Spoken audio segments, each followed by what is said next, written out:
As confirmed by this 1966 documentary, NASA had already sent probes to photograph the lunar landing sites from up close well before the Apollo missions had started. Charting actual landing sites for the astronauts is the job of Lunar Orbiter. 2 of the 850-pound satellites have orbited the moon, photographing and mapping wide areas, sometimes sweeping as low as 25 miles above the surface. Here are some of the pictures helping to determine the height and slope of lunar mountains and the depth of craters. So accurate had been the photographic surveys that NASA had been able to build a gigantic moon globe which replicated the entire lunar surface in utmost detail. All it would have taken at that point was to film the moving surface of this globe using, for example, this circular rail to give the impression of really flying around the moon. Furthermore, for the Hadley Rill area in particular, NASA had built a 3-dimensional model reproducing the Apollo 15 landing site to the smallest detail.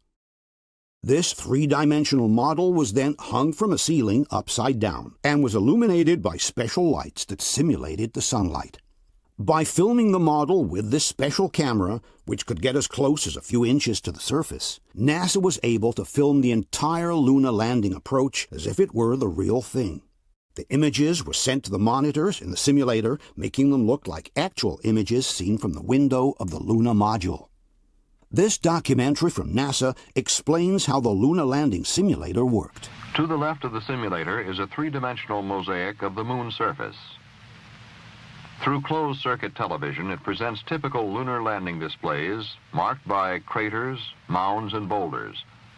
The mosaic gives the astronaut a realistic feel for his final landing approach. Lunar module motion is simulated by moving the map up and down for vertical motion. A camera on a dolly track provides lateral movement. Lights around the camera lens simulate lunar lighting conditions. With these 2 simulators, a crew can practice the basic flight elements of the Apollo mission from launch complex to landing on the moon and return to Earth. As one can see, the images produced by the simulator are so similar to those of the actual landing that the initial argument by the debunkers can be reversed. Not only was NASA able to replicate the exact morphology of the landing sites in the studio, but they could have, in fact, simulated the entire lunar landing using the very images from their simulator without the need of actually going to the moon.